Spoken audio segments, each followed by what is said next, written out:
नमस्कार साथियों, स्वागत है आपका हमारे YouTube चैनल में। आप छत्तीसगढ़ की किस जगह से हमारे समाचार सुन रहे हैं, कृपया कमेंट बॉक्स में लिखकर हमें जरूर बताएं। रायपुर से प्रस्तुत हैं छत्तीसगढ़ के प्रादेशिक समाचार। समाचारों के साथ मैं रजनी शुक्ला। पहले मुख्य समाचार। कांकेर जिले में कल दोपहर सुरक्षा बलों के साथ हुई मुठभेड़ में 18 माओवादी मारे गए। BSF के 3 जवान घायल। मौके से AK-47 सहित करीब 15 हथियार बरामद। छत्तीसगढ़ में लोकसभा चुनाव के तीसरे चरण के तहत कल 39 उम्मीदवारों ने नामांकन दाखिल किए। बस्तर लोकसभा क्षेत्र के दुर्गम क्षेत्रों में स्थित मतदान केंद्रों के लिए पोलिंग पार्टियों को कल हेलीकॉप्टर के जरिए रवाना किया गया। और कोयला घोटाला मामले में रायपुर केंद्रीय जेल में बंद सौम्या चौरसिया की जमानत याचिका विशेष न्यायालय ने खारिज कर दी है। अब समाचार विस्तार से। कांकेर जिले में कल सुरक्षा बलों के साथ हुई मुठभेड़ में 18 माओवादी मारे गए हैं। इन सभी माओवादियों के शव बरामद कर लिए गए हैं। इस मुठभेड़ में सीमा सुरक्षा बल BSF एक इंस्पेक्टर सहित 3 जवान घायल हुए हैं।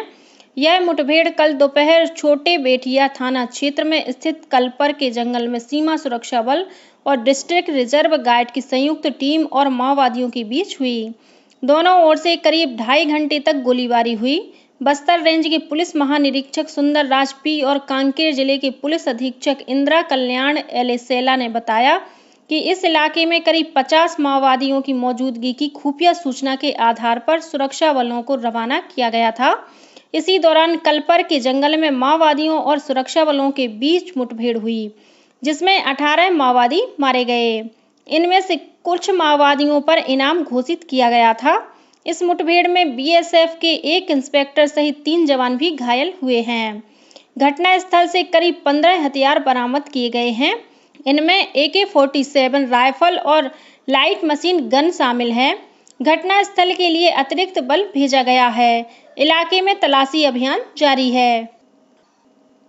छत्तीसगढ़ में लोकसभा चुनाव के तीसरे चरण के तहत जिन 7 संसदीय क्षेत्रों में 7 मई को मतदान होना है, वहां नामांकन जमा करने का सिलसिला जारी है। कल इन लोकसभा सीटों के लिए 39 उम्मीदवारों ने नामांकन दाखिल किए। सरगुजा और रायगढ़ में 3-3, कोरबा में 4, जांजगीर चांपा और दुर्ग में 5-5, बिलासपुर में 6 तथा रायपुर में कल 13 नामांकन जमा हुए। इस तरह तृतीय चरण के लिए अब तक 97 उम्मीदवारों ने नामांकन पत्र दाखिल किए हैं। इन लोकसभा सीटों में नामांकन जमा करने की अंतिम तारीख 19 अप्रैल है। इस बीच छत्तीसगढ़ में लोकसभा चुनाव के पहले और दूसरे चरण के तहत अब तक 4,462 डाक मतपत्र प्राप्त हुए हैं। सबसे अधिक 2,284 डाक मतपत्र बस्तर में, वहीं 1,068 महासमुंद, 1,062 कांकेर और राजनांदगांव सीट के लिए 148 डाक मतपत्र प्राप्त हुए हैं। प्रदेश के माओवाद प्रभावित बस्तर संसदीय क्षेत्र में लोकसभा चुनाव के पहले चरण के तहत 19 अप्रैल को मतदान होना है। इस लोकसभा क्षेत्र के अति संवेदनशील मतदान केंद्रों के लिए मतदान दलों को रवाना किया जा रहा है। बस्तर संसदीय क्षेत्र में मतदान के लिए 1957 पोलिंग बूथ बनाए गए हैं।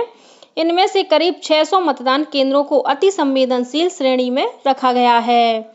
निर्वाचन आयोग ने इस लोकसभा क्षेत्र में 118 मतदान केंद्रों को ऐसे इलाकों में स्थानांतरित कर दिया है जो अब माओवाद की समस्या से मुक्त हो चुके हैं। इससे अब इन इलाकों में रहने वाले ग्रामीण कई वर्षों बाद अपने ही गांव में मतदान कर सकेंगे। इस लोकसभा क्षेत्र में 42 ऐसे मतदान केंद्र हैं जो दुर्गम इलाकों में स्थित हैं। ऐसे पोलिंग बूथों में मतदान दलों को हेलीकॉप्टर से रवाना किया जा रहा है। शांतिपूर्ण मतदान संपन्न कराने के लिए मतदान केंद्रों में 3 स्तरीय सुरक्षा व्यवस्था रहेगी। इसके लिए केंद्रीय सशस्त्र पुलिस बलों की करीब 350 अतिरिक्त कंपनियों को तैनात किया गया है। संघ लोक सेवा आयोग UPSC ने सिविल सेवा परीक्षा 2023 के अंतिम परिणाम घोषित कर दिए हैं। इस परीक्षा में आदित्य श्रीवास्तव पहले स्थान पर रहे हैं, जबकि अनिमेश प्रधान ने दूसरा और दोनुरु अनन्या रेड्डी ने तीसरा स्थान हासिल किया है। आयोग ने नियुक्ति के लिए कुल 1016 उम्मीदवारों के नामों की अनुशंसा की है। इस परीक्षा में 6 लाख से अधिक छात्र छात्राओं ने भाग लिया था। इस परीक्षा में रायपुर की अनुषा पिल्ले ने 202 रैंक हासिल की है। वे पूर्व IPS अधिकारी संजय पिल्ले और अतिरिक्त मुख्य सचिव रेणु जी पिल्ले की सुपुत्री हैं। कोयला घोटाला मामले में रायपुर केंद्रीय जेल में बंद सौम्या चौरसिया की जमानत याचिका रायपुर की स्पेशल कोर्ट ने खारिज कर दी है। इस कोर्ट में सौम्या चौरसिया ने बच्चों की देखभाल करने का हवाला देकर जमानत के लिए याचिका दायर की थी। इससे पहले कोर्ट ने बीते 12 अप्रैल को सुनवाई के दौरान फैसला सुरक्षित रखा था। पूर्व दक्षिण मध्य रेलवे के नागपुर मंडल के राजनांदगांव कलमना रेलखंड के बीच इंटरलॉकिंग का कार्य 27 से 30 अप्रैल तक किया जाएगा। इसके कारण इस मार्ग पर कुछ ट्रेनों का परिचालन रद्द रहेगा। इनमें Durg Gondia MEMU passenger special, Gondia Netaji Subhash Chandra Bose Itwari MEMU passenger, Dongargarh Gondia MEMU passenger special, Netaji Subhash Chandra Bose Itwari Ramtek MEMU passenger और Netaji Subhash Chandra Bose Itwari Balaghat MEMU passenger special शामिल हैं। लोकसभा चुनाव के मद्देनजर लोगों को मतदान के लिए प्रेरित करने हेतु प्रदेश भर में अनेक कार्यक्रम आयोजित किए जा रहे हैं। इसके तहत बिलासपुर शहर में रेलवे स्कूल के विद्यार्थियों ने प्रभात फेरी निकालकर लोगों को 100% मतदान का संदेश दिया।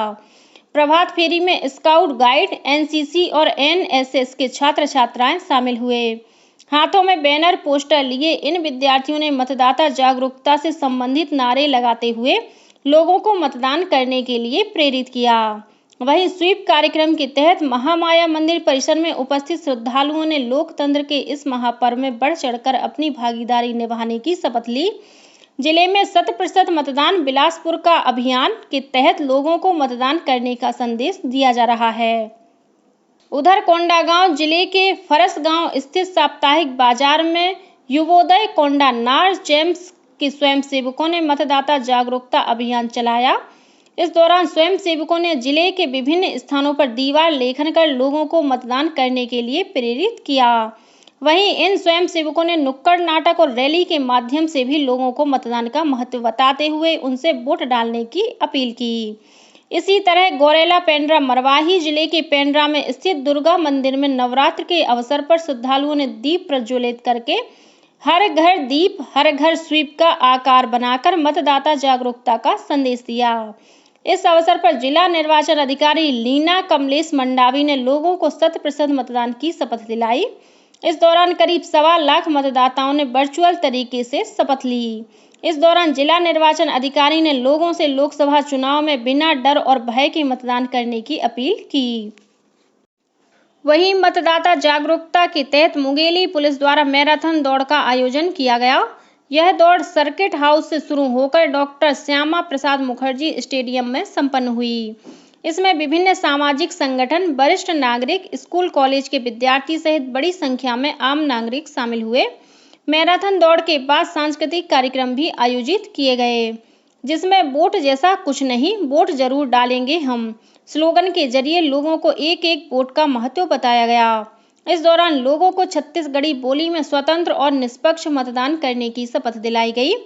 इसी जिले के लोरमी में रखबो मुंगेली के मान, करबो सब्बो झन मतदान स्लोगन के जरिए मतदाताओं को साइकिल रैली के माध्यम से जागरूक किया गया। इस रैली में शिक्षक और छात्र छात्राएं शामिल हुए। कल चैत्र नवरात्र की महाअष्टमी के दिन आदिशक्ति मां दुर्गा के 8वें स्वरूप महागौरी की पूजा अर्चना की गई। राजधानी रायपुर सहित राज्य की सभी शक्तिपीठों और देवी मंदिरों में नवरात्रि के दौरान पूजा और अनुष्ठान के कार्यक्रम संपन्न किए गए। कल सुबह से ही सभी शक्तिपीठों और देवी मंदिरों में आस्था का जन सैलाब उमड़ पड़ा है। जगह जगह हवन, पूजन और धार्मिक आयोजन किए जा रहे हैं। कुछ जगहों पर भंडारे का भी आयोजन किया गया। जगदलपुर में मां दंतेश्वरी मंदिर और मां छिंदावली सहित अन्य देवी मंदिरों में भी हवन पूजन किया गया। वहीं आज रामनवमी है। इस मौके पर ज्योति कलश और जवारे का विसर्जन किया जाएगा। जांजगीर चांपा के PM श्री केंद्रीय विद्यालय में प्रेरणा कार्यक्रम का आयोजन किया गया। इस कार्यक्रम में जिले के विभिन्न स्कूलों के करीब 176 विद्यार्थी शामिल हुए। केंद्रीय शिक्षा मंत्रालय की ओर से आयोजित इस कार्यक्रम में शैक्षिक विषय पर आधारित पेंटिंग, कविता और निबंध प्रतियोगिता आयोजित की गई। इस स्पर्धा में चयनित एक छात्र और एक छात्रा को गुजरात के बड़नगर में आयोजित प्रशिक्षण शिविर में भेजा जाएगा।